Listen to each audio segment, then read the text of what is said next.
Hello, everybody. Welcome to the Fire It Up with CJ show. Today we have Steven Kessler here, and we're talking about his book, The Five Personality Patterns, your guide to understanding yourself and others and developing emotional maturity. So, welcome, Steven.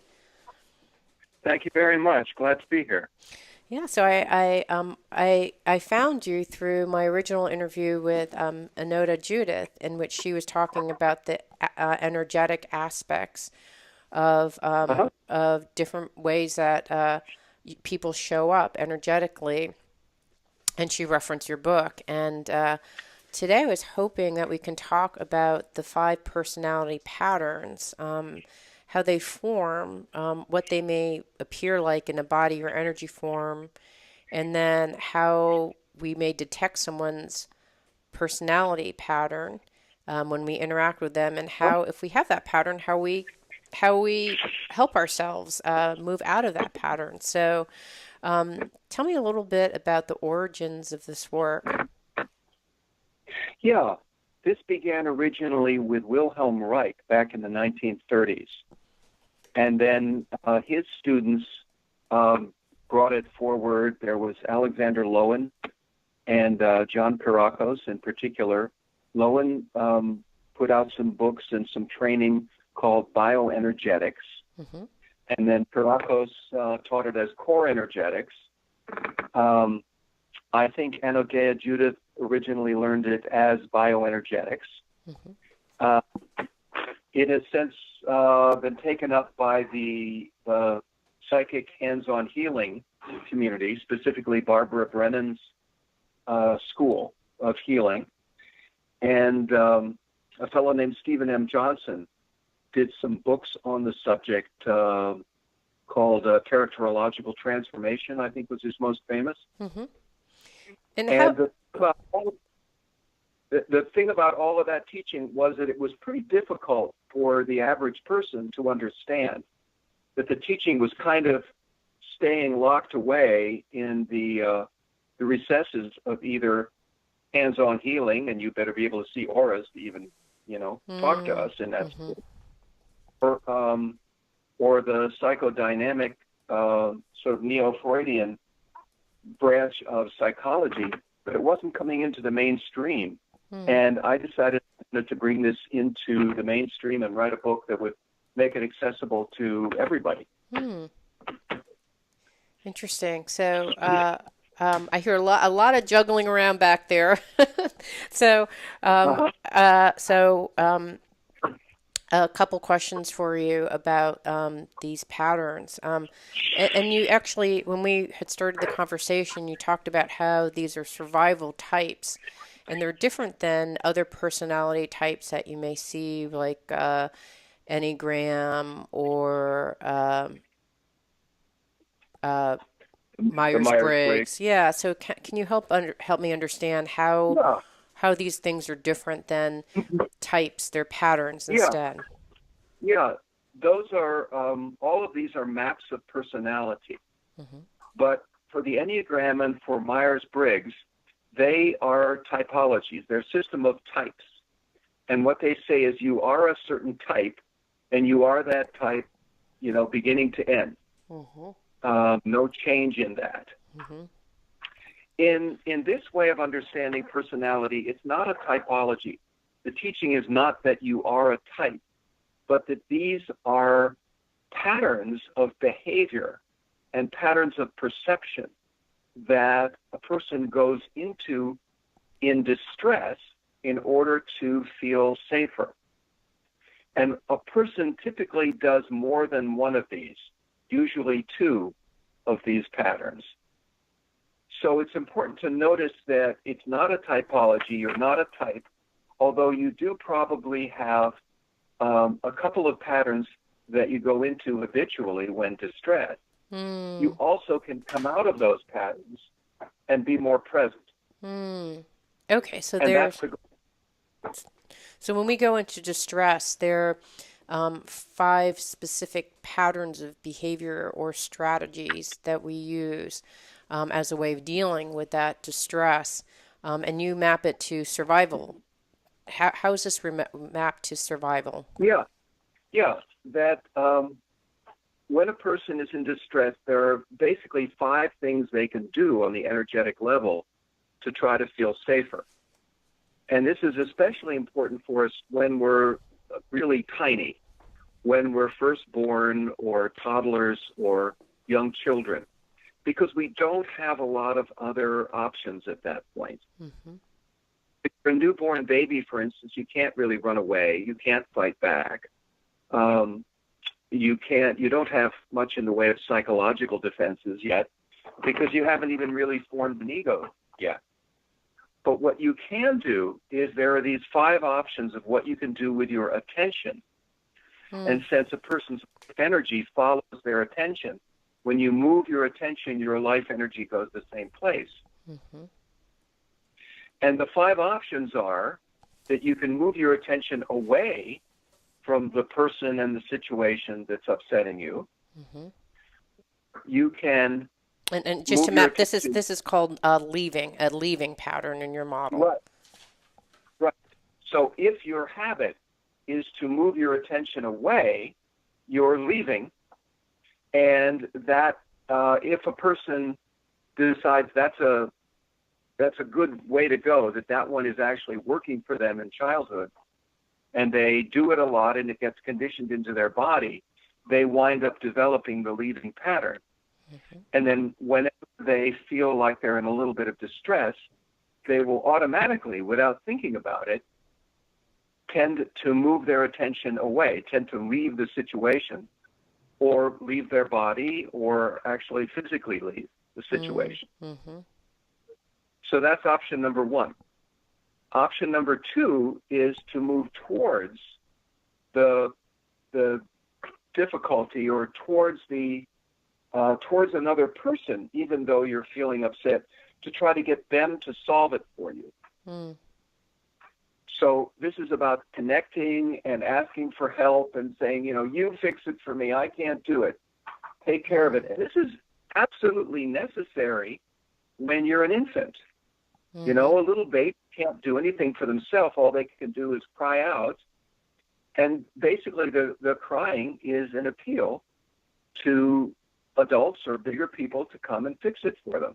Mm-hmm. And that's energetically, that's a movement of going towards the other, of merging with them. And if that is a thing that you wind up doing over and over and over again in childhood, and that gets conditioned into your body, then you tend to develop the merging pattern. Mm-hmm. So those are the first 2. Third option is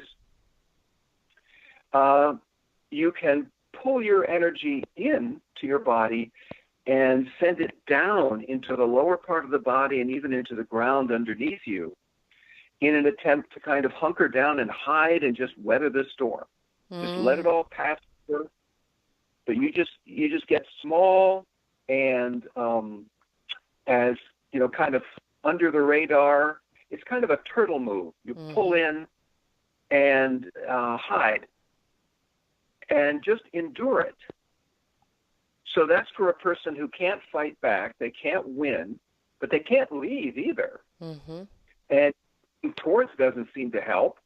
So just pull in and hunker down and endure it. Mm. And that leads the person into developing the enduring pattern. Mm.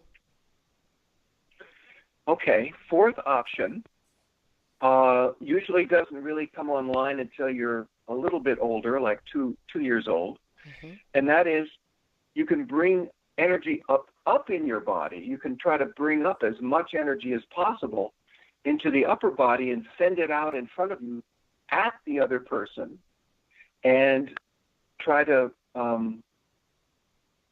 push them or force them into doing what you want. This is like getting bigger, getting more intimidating, fighting, creating conflict, trying to shove them into doing what you want them to do. Mm-hmm.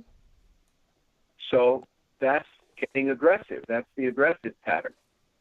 Another way of saying it is you're trying to dominate the other person. You're not trying to hide and get away from them. You're trying to dominate them and persuade them that they better do what you want. Mm-hmm. So far we have leaving, energy goes away. We have merging pattern, your energy goes towards. We have the enduring pattern, you pull your energy in and send it down.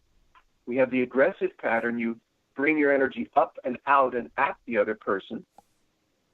And then the fifth possibility is you can constrict the flow of life energy through your body to try to feel less. If you're feeling distressed, you can try to like turn down the volume. Mm. And this is what a person does when nobody is paying attention to their heart or their essence or their emotions, but they are paying a lot of attention to your performance. Mm. You know, do you stand straight? Is your hair combed? Are your clothes clean? Is your pronunciation correct? Do you have good spelling? Do you have good posture? Do you have good manners? It's all about the outside, the performance. Mm. Mm-hmm. So you learn to follow a set of rules that someone else has given you, rules from maybe from a religion or from a culture or from your parents. And you reference the rules for what to do instead of referencing yourself, Mm. Mm. instead of referencing your heart. Mm. And so to me, as I'm hearing these are all 5 viable strategies to deal with distress and patterns that Mm-hmm. occur with your energy and your behavior. Which dictate which ones? You said that we have 1 or 2, and I can Yeah. relate to almost 4 of these that are things that I do. Um, what what does it mean to have a primary and secondary form that we go to, and why is it that we go towards those 1 or 2 or 3 or whatever? Yeah. So, you know, as kids, we all have problems. We all have difficult situations that we need to deal with. And as kids, we all try out all 5 of these strategies. But in order to make a particular one of these strategies, I refer to them as safety strategies. In order to make a particular safety strategy work for you, first of all, you have to have the talents to pull it off. Mm. Secondly, it has to work in this situation with these particular parents or brothers and Mm. sisters or whatever the situation is. Mm. So it's the interaction of all those things that determines which safety strategies actually help you feel safer and which just don't work for you. Ah. And then, like Oh. anything else in life, whatever works, you repeat. You do Mm. it again and again. And as you repeat a particular safety strategy, or 2 of them, or 3 of them, as you repeat those and you ignore the others, the ones that you repeat become habits, and they gradually get conditioned into your physical body and into your psyche to the point where they become completely automatic patterns that run in you without any conscious choice on their part. Mm. Okay, so these are unconscious kind of go-to behaviors that we don't even know, but that since we're Right. little, start kind of formulating as our go-to strategies that succeeded. Like these are the 2 or 3 things that succeeded with our parents, so this must be how life operates generally. And now I'm going to Yeah, hard bake this into my body, not seeing any other possibilities as being true. Um, exactly. okay, so I mean, so go ahead. yeah, I would just want to give you an example, for instance. Um, say that you're the youngest of three kids. Mm-hmm.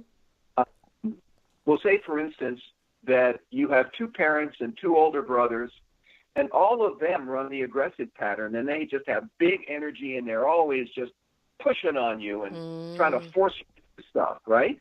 Mm-hmm. You can also try to develop the aggressive pattern, but you're younger and smaller, and you better be pretty good at pulling up energy in your body, or you're not going to be able to pull it off. Mm. Mm-hmm. So Mm-hmm. maybe that one doesn't work for you so well, but maybe going into the enduring pattern works better because they all want to win the fights and you can't win any of them. So Ah. I'm going to hunker down and just endure it because I can't get away from these people. and I sure can't beat him in an open fight, right? Interesting. Yeah. Yeah. Well, what's interesting for me, so if I think about mine and what I'd love to do is step through some a high level at some of these patterns. So the leaving Huh? pattern, which is one that resonates with me, and I think sadly, I can look at my children and say I must have. And here's the thing, as a parent, I'm like, what did I do wrong? But it could Yeah, be, right. they're trying these strategies, and these are the ones that work most successfully given the kind of parent I am. There's no blame. It's just this is what is. But that's how I look at it. Hmm. But how does it form? Like the leaving pattern, how does it form? Yeah, and but in terms of the parenting, also consider the possibility that each child is, if you believe that, for instance, people are born with a project, like there's stuff they want to learn Mm-hmm. in this particular lifetime, and in order to learn that, they need to set up certain problems for themselves Mm-hmm. so that they can solve those problems and learn what they need to learn. They're going to need particular ones of these patterns to set up those problems and then find those solutions. Mm-hmm. So the fact that your child has certain patterns doesn't mean you did something wrong. Mm. It might simply be that those are the patterns they need. And pretty much everybody develops some patterns. Mm. The difference is only in how caught you are in the patterns. Mm-hmm. So ideally, we're not very caught. We go into them when we're, really under pressure, but we're able to come out again pretty quickly. Mm-hmm. Most people are pretty caught in their patterns, and some people, a lot of people probably, are so caught in their patterns that they actually think it's who they are. Mm-hmm. And if you say, like, well, why do you do that? Why do you always react like by fighting, or always react by leaving, or always react by, flattering me and trying to make me feel good? Often the person will say that's just who I am, Mm. because they identify with it so thoroughly they can't quite imagine not being in that pattern. Right. Right. That happens a lot. So when we go to the leaving pattern, um, Yeah. so someone who has this pattern, how did it form in the beginning? Let's say that it could be either a combination of, this is kind of something happened in your childhood, or for whatever reason, how does it form? What is the fundamental thing that allows this to form? Yeah. These patterns can happen kind of at any time during childhood. Mm-hmm.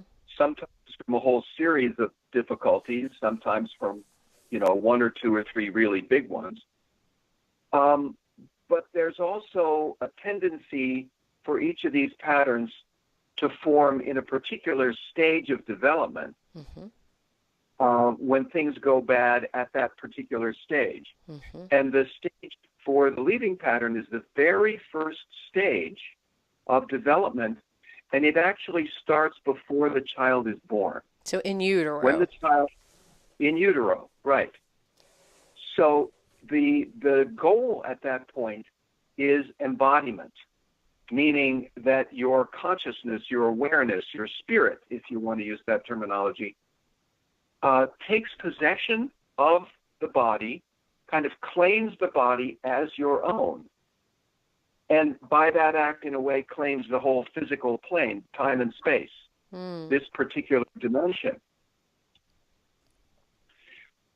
So if things are good enough in the womb for this particular spirit coming into this little fetus in the womb, if there's enough sense of comfort, contentment, love, then that spirit will settle into the body and attach to it. But Mm.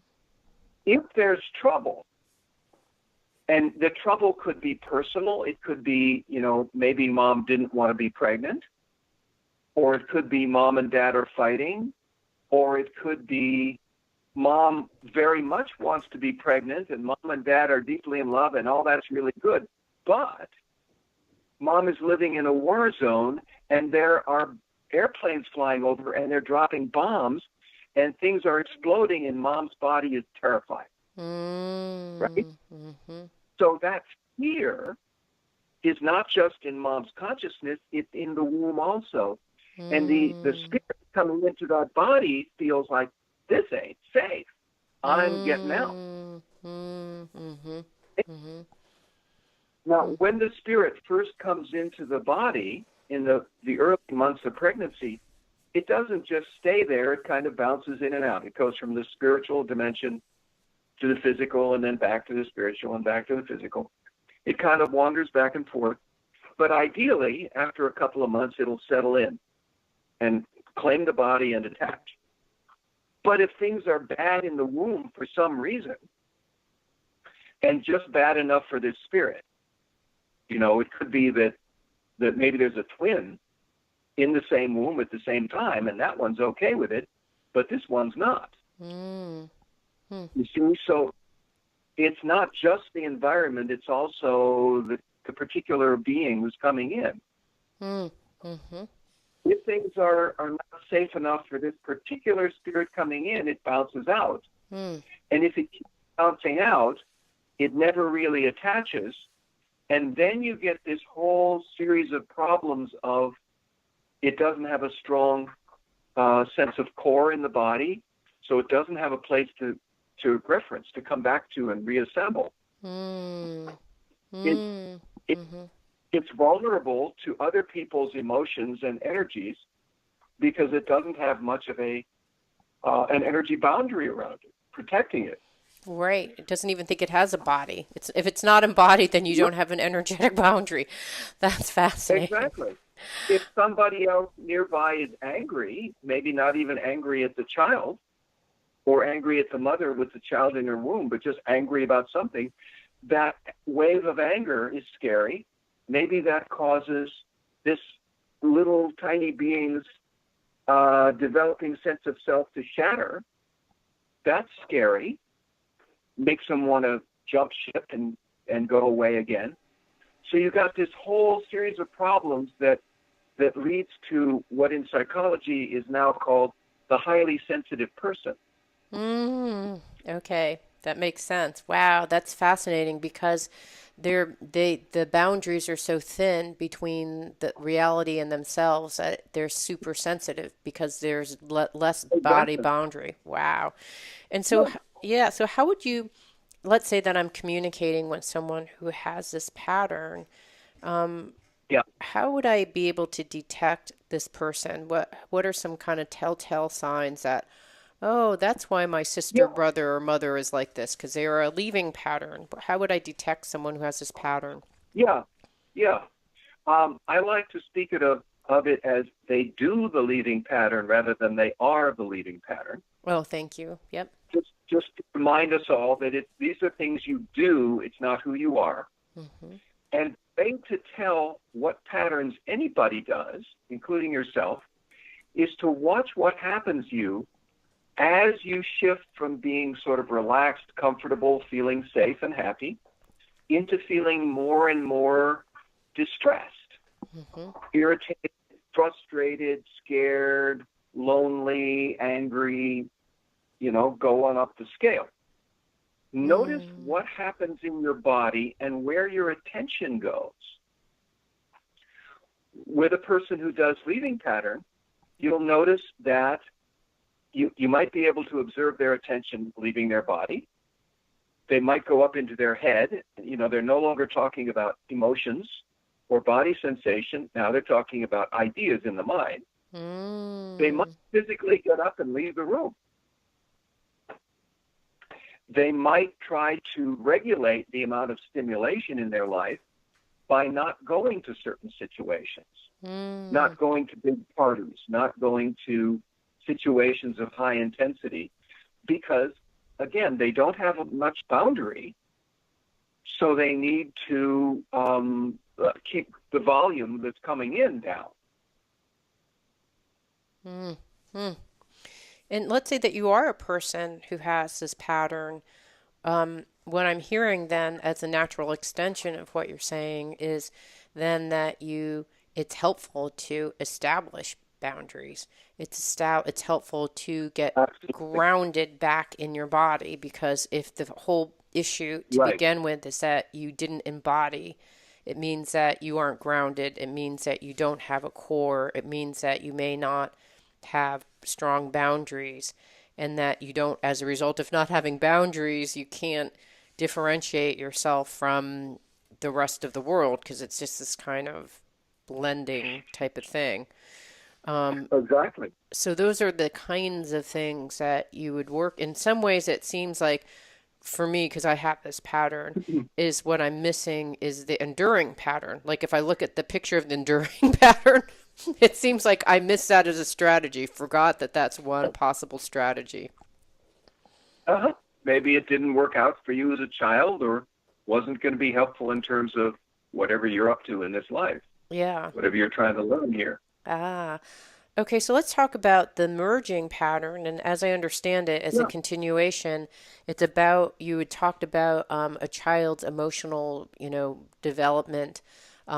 What's happening in the merging pattern? How does it form? Yeah.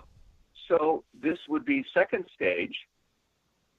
First stage is about embodiment. Second stage is about taking in food, taking in energy, taking in love, Hmm. and holding those things in the body, like making an energetic container in the body to hold that. And if your container holds, then you can fill up and you can get a sense of being Hmm. full. Hmm. Like if you have a jar and you pour water into it, if the jar will hold the water, you can fill the jar with water. Mm-hmm. But if the jar has holes in it, the water will keep leaking out and you can never get it full. Mm-hmm. So then the child doesn't ever get a sense of feeling full and being able to relax. It's always like, I don't have enough. I need more. I can Mm-hmm. never get enough. Mm-hmm. And then I'm not enough. I don't feel full. I don't feel strong. I don't feel like I'm loved enough. I'm strong enough. I can't get enough. Hmm. Okay, so that's the thing that I'm looking for, getting Yeah, life and love from other people. And right. yes, okay, got it. And then By, also by connecting with them. right. So the behavior you would see in distress is to always move towards other people, Uh, to to connect with them emotionally, ask them how they're doing, tell them stories about how you're doing, um, focus very much on do they like me and do I like them and we like each other, and how's the emotional connection here? hmm. Okay, so it's about, so that if I connect with that other person, then I feel like I'm connected to them, I'm merging with them, at least I have enough. I can actually connect to the person Yeah, and merge with their energy and somehow be okay. and feel safer. Ah, Yeah, so okay. the safety is in the connecting, and then of Ah. course alone becomes a problem. I'm sorry, I didn't hear what you said. What becomes a problem? If safety is in connecting, then being alone feels unsafe. Ah,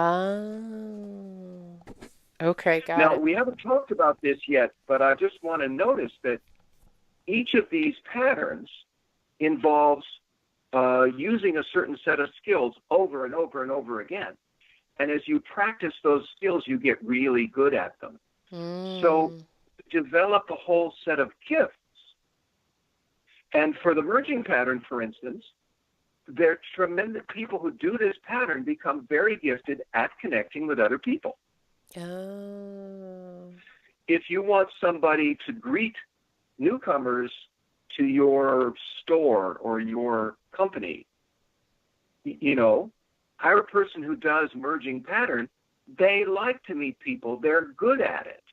ah, They can ah, connect with anybody in any situation, mm, mm, right? mm-hmm. It's interesting because I coach a lot of people in business development and sales and marketing, which is about, I think, a Hmm. lot of people who have this kind of pattern. I also Yeah. have a lot of friends that are psychotherapists. I myself am a coach Mhm. and someone who kind of is looking at this kind of reciprocity thing. Like if I somehow give this to you, then you'll Right. give this back to me, and somehow my needs Exactly. will be fulfilled. So I didn't see myself as having this pattern, but I also um, I do this pattern at work, but it's not something that I do under distress. But I have this Right. pattern. Um, So I would say it differently. I would say that you have the gifts of the pattern, okay. but you don't actually get caught in the pattern. Oh. You Hmm. don't do it as a safety strategy, but you do have the gifts of it. Ah. Okay. As you said, if you're in a sales position or in a psychotherapy position, it's very helpful to be able to connect with other people. Mm-hmm. You know, if you're in sales, like you said, it's all about the relationship. If they like you, they're more likely to buy from you. Right. So being connect is a real benefit, and you can make more money as a salesperson than someone who's no good at connecting with people. Mm-hmm. Okay, so let's say you have this pattern. I have Hmm. the I'm not enough. I think probably doesn't everyone have the I'm not enough, or is it just people They with this pattern? um, Many of us have some version of "I'm not enough," but not everybody, in my experience. Hmm. Okay. A person who does aggressive pattern, whose safety strategy is to bring up more energy and strength in their body and project that out, kind of inflate themselves, get as big as and intimidating as possible, and try to dominate other people, try to go one up and put others one down. Mm-hmm. Their attitude is not going to be "I'm not enough." Their attitude is going to be "You're not enough." Ah, but then isn't the root really I'm not enough, which is why I have to act in this way? There's a very deep fear under it. There's a survival terror Mm. that the person is in touch with. It's not the same as "I'm not enough." Hmm. It's more a sense of I'm in danger of not even surviving, and I need Um. to fight for survival. Uh, okay, got it. Right. One is kind of, um, yeah, okay, got it. So it's different than I need to survive, and so you need to get Yeah, out of the way because I cannot right, survive. All right, right, so let's go back to right. the merging pattern. So someone who Yeah. healing this merging pattern then is about how does one get to the point of feeling enough? Um, it sounds like the some of the strategies, feeling enough, boundaries, grounding. It's very similar to the other one. Yeah, yeah. Both these first two patterns need to develop a felt sense of your core, an energetic grounding into the earth, energetic boundaries as well as psychological boundaries, an Mm, ability to distinguish what is me from what is not me. mm, mm, mm. Those are four really important energy skills that everybody needs to develop. And for these first two patterns, they didn't get any of those four. Mm-hmm. And that would So make they're sense all, developmentally because they're kind of in the same developmental progression. in a way, yeah. Now, a person who's caught in merging pattern is really good at referencing other people and seeing what do they feel, what do they want, who do they want me to be. Mm-hmm. So referencing others is a highly developed skill for them, Mm, but referencing self is not. And if you want to know what mm, is, what do you want, what do you feel, what do you need, you have to reference yourself. And the way you do mm. that is to feel into the core of your own body. Oh, I see. So if you can't feel the core of your own body, then how do you even know what you want? Exactly. Oh, interesting. Interesting. Okay. Um, Anything else on the merging pattern before we move to the enduring pattern? No, given the time, I think we probably should move. Okay. Yeah, so how about the enduring pattern? How does it, So, yeah, how does it form? so we talked about the safety strategy is to pull your energy in and send it down, to basically hide Like a and turtle. hunker down. Yeah. Yeah, like a turtle. And this is usually adopted in a situation where the kid can't win any fights, or where the parents can't even tolerate the child being different. I've talked to people who got really caught in this pattern, who said, like, well, one woman said to me when she was in high school, her mother was still laying out her clothes for her every morning. And she wanted to wear a different dress to high school than her mom wanted her to wear. There would be a big fight, because her mom couldn't tolerate the daughter being different in any way. Couldn't tolerate the child saying, no, I'm not the same as you. I want to do it my way. So if you're a little kid, you're smaller, you're weaker, you just don't have the same resources. If you try to fight for yourself and to have your way and express yourself and be different, and every time you do that, you get slapped down or humiliated or insulted, or sometimes it's even violence. Sometimes you get hit. If you can't win any fights, at some point you make a decision like, this is not worth it. I cannot win. I'm going to stop trying to win. And I'm just going to pull in and stop expressing myself, stop taking a position, and I will make my resistance secret and inside. I will look like I'm agreeing, but inside I will just resent it all. So you put your energy in and send it down, and then you kind of get stuck there. And as a result, there's a feeling of being heavy and stuck and just can't get anything done. And frequently, people who have trouble with procrastination and self-sabotage are caught in this pattern. Okay, and then what are how would I be able, so if I were to try to identify someone who has this, what would be some of the interaction that I would anticipate? Well, you would notice that they won't, in a real way, they won't engage. And as they get more and more distressed, they move away. They don't necessarily leave the room, but they get quiet, silent. This is often called the strong silent type, because one of the gifts is you can be really strong inside and have tremendous power to just sort of slog on endlessly, but don't want to have any conflict, want to spend a lot of time by yourself or with big space around you. The original wound is a wound of invasion. The parasite is coming in and messing with you, and you want to get away from people so they don't mess with you. And then what are some of the ways that you can get out of this pattern? The energetic skills, the 4 energetic skills we named before, are important. But the problem for a person who's caught in this pattern, is they're not filling their own space. If you imagine that everybody sort of has a bubble of space around them that is their space, extending out 2 or 3 feet in every direction from your body, kind of as far as you can reach. Ideally, that space is filled with your own life energy, not anybody else's. But if you pulled that into the skin line or even inside your body, now you're cramped in this little tiny space. And people don't even notice that it's your space, and they just invade you.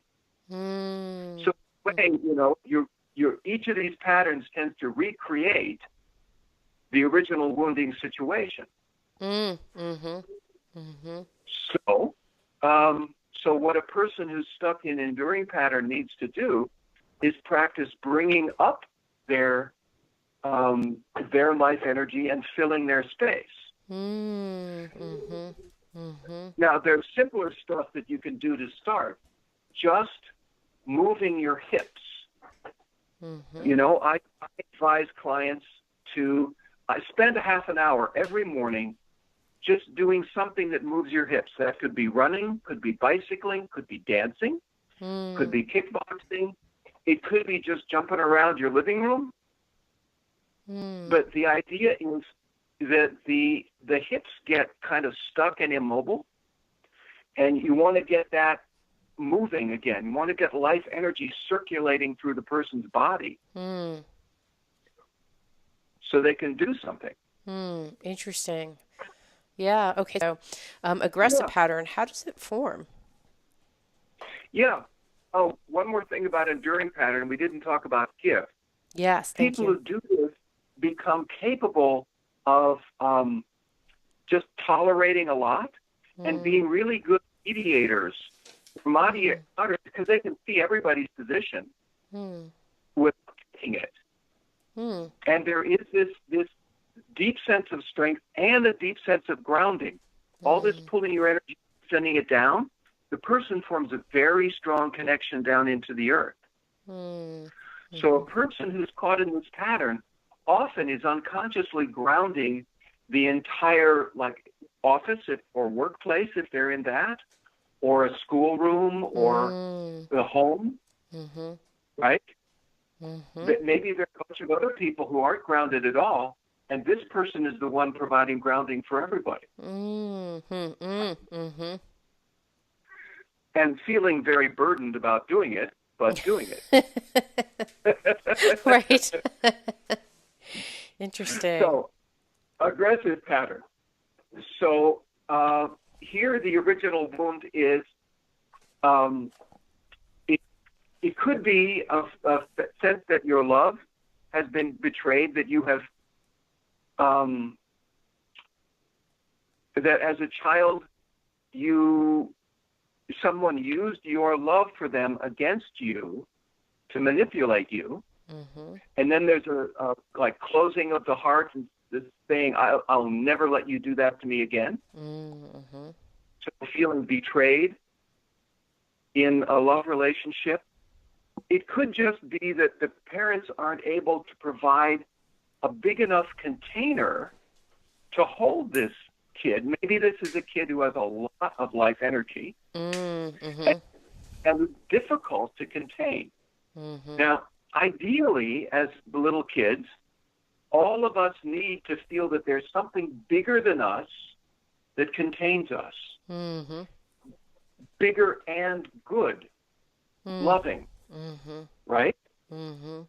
So we want it to be kind and loving towards us, but we also want it to be bigger and stronger so that even if we throw our energy at it completely, we can't break it Mhm. because then we feel safer. We feel like, okay, I'm held by this. Ah, right. Yeah, like I need to know that if I'm going to overflow with energy, there's a dam to protect me so that I Right, don't go right, berserk. Yeah, got it. exactly. Because if a little kid has a huge flow of energy, it's scary for them too, Ah, oh, okay, got it. Yep, you know? yep. And they want to know that somebody can handle this. Mhm, mhm, If a little kid has a tantrum, they want to know that the parent doesn't freak out and they can contain it and they can say, I know you're unhappy and it's okay. I've got you. mhm, Sometimes a kid like this will, want to fight against you, but what they really want is to be held really tight mhm, mhm, until their mhm, body can relax. mhm. And I don't want to make a prescription for everybody because people can be different, but sometimes that's true. Interesting. How you would maybe notice someone who has this pattern. Yeah. As with all the patterns, the place to look is what do they do as they become distressed? Mhm, So a person who has this pattern, who's caught in this pattern, it's one of their patterns, when distressed, they will start to like get bigger mhm, and more intimidating and more threatening, want to fight, mm, want to push on you. What mhm, you might even if you're energetically sensitive, actually feel a wave of energy hit your body, Mm-hmm. a little sense of pressure. Mm-hmm. Hmm. So, um, probably all of us can think of somebody who, whenever they get distressed, suddenly wants to fight. Yep. Yep. And that's me. I have this pattern. And then, what are some of the ways when you have this pattern? What are the kind of gotchas or things that you need, or what are things that you can do with your energy so that it's to kind of unwind some of this pattern or transcend this? Yeah. So, yeah, I don't think of it as transcending. I think of it rather as coming. So it's a changing of inner state, Mm-hmm. but you're still identified mostly with your ego, right? Mm. Whereas in spiritual practice, you're attempting to shift your identity out of the ego level to a different, to your essence. Mm-hmm. Here, uh, essence would be great, but let's not make that the goal because another step farther. Okay. Just coming out of the pattern and being present in the here and now is a good start. Okay. So for a person who tends to go into aggressive pattern a lot, um, they're going to need the same four basic energy skills. That is core, ground, edge, and me, not me. Now they're already pretty good at core, and they're pretty good at me, not me. Probably the person needs to practice ground because they're not connecting into the ground. That when a person gets caught in the aggressive pattern, um, it feels to them like there's no help from above, there's no divinity, no angels, anybody's going to save you. There's no support from below. You're just stuck here in the physical plane, and it's like a battlefield, Mm. and you just have to fight for your survival all the time. Mm. Mm. And the person is actually in fight or flight. Mm. So their body is adrenalized. Mm. It's a really difficult situation to be in. Mm. Right. So it's actually getting grounded back into so that you have some Right, space to grow from instead right, of just being in this narrow right. battlefield of your mind. And the person needs to experience being held by something larger than themselves and Ah, okay. and good. And that's sometimes hard to arrange because they've gotten pretty good at being the largest thing around. Yes. Yep. Yep. That makes But, sense to me. but one of the gifts of the pattern is the person is able to manage big energy, Mm. so they can be quite charismatic. They can get a lot done in the world. They can pull up a lot of energy and direct it with a strong will to whatever their goal is. Mm. So good skills at manifesting, not necessarily good skills with people, Mm-hmm. Mm-hmm. because strong ability to reference self, but not very strong ability to reference others. Mm-hmm. Kind of can't tell when they're scaring others. Right. Yeah, I have this one in spades. Okay. I'm sorry that we've run over. Do you have time to go over the rigid pattern, or is it? I know that you have. It's 2 o'clock, so I want to honor. Um, Yeah, theoretically, I have a client who is waiting. Let me check and see.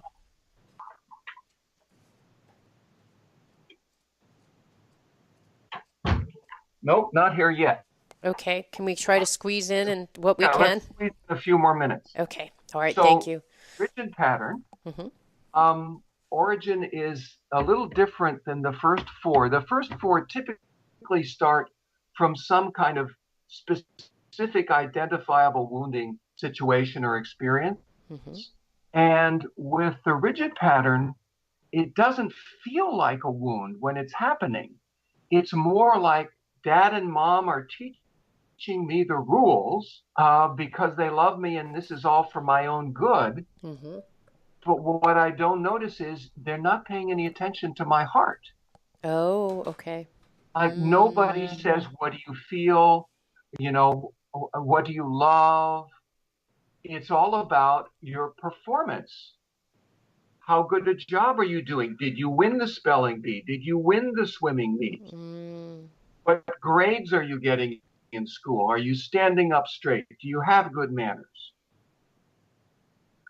So you become very good at performing, but only performing according to some outside set of rules. mm-hmm, Not mm-hmm, so good at knowing what you personally want. And frequently, a person who's caught in the rigid pattern thinks they know what they want, but really they're referencing the rules, not ref- mm, not really referencing their own heart. mm-hmm, mm-hmm. Interesting. So, and in distress, how would I be able to identify how would the rigid person be Yeah, identified under stress? in distress, the person will begin to contract inside in order to be a good boy or a good girl. Now, it's kind of hard to see that contraction, but you'll notice them getting more and more rigid. They can physically look rigid. Their thinking will get rigid. There is a kind of righteous quality of like, no, this is the right way. This is the way it is. This is the way it should be. Okay. Uh, Sounds like you're familiar with this. You have Yes. run into this a It's time called or two. my Yeah. son. Yes, yes, absolutely. Like we must do it the right way. There is one right way, and we must do it that way. Okay.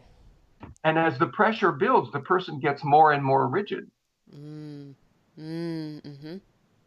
Mm. And of course, what they need to do is to shift their attention to their feelings and their heart and learn to feel their way through life, Mm. Mm. Mm. which It's is, yeah. go ahead. No, go ahead. No, I'm good. I was just going to say, which is very different than following the forms and structures laid out by somebody else. Mm, mm-hmm. If you watch the Olympics and the figure skating, I watch the young women especially who are doing the figure skating, right? They're like 16 or 18, and they have been practicing these exact moves 10,000 times, right? Mm-hmm. Until they're so good they can do this at a world class level. But the person probably is not paying a lot of attention to their heart. Mm. They're not having fun. They're spending every possible hour at the ice skating rink. Now they're achieving at a very high level. Frequently, people who do rigid pattern are able to achieve at a high level because their attention is all on achieving. Mm, mm-hmm. Mm-hmm. Mitt Romney is a poster child for this. Mm-hmm. He's Mm-hmm. able to make a lot of money. He has, this sort of poster classic family. There's Mitt and the perfect wife and the perfect kids and the perfect house. Except when he tries to connect with people, like when he ran for president and he tried to connect with voters, it's like people couldn't quite feel him. They couldn't connect heart to heart. Mm, mm-hmm. Mm-hmm. Yeah, a friend of mine met him in Hawaii and said he's a really good guy. Totally Mm-hmm. nice guy. But then you wouldn't see that in public when he's performing. So I get Yeah, that. I get yeah. that. This has been just fascinating work. I feel like I just learned about myself. I learned how to interact with my loved ones and other people. Thank you for dissecting Very, and creating this very well, work and staying late. I appreciate this so much. very welcome. Oh, if I can mention something, I want to let people know that in addition to the book, which I would love it if everybody reads, and they can find it at my website, the5personalitypatterns.com. Hmm. I also am going to be teaching in-person workshops around the country this fall. Oh, fantastic. Okay, and so if I go to 5personalitypatterns.com, will I be able to see your speaking schedule? Right, you'll be able to find their weekend workshops, Saturday and Sunday mostly, and several different cities around the country. Excellent. So love to have people attend and get a real kind of in-person embodied experience. Yeah, Each of excellent. these paths works. Excellent. Thank you so much. Well, It means so much to me that you're listening to the show and love your support in any way by giving me comments below or to subscribe to the show or share the show with friends. Thank you again for your support. Love and blessings.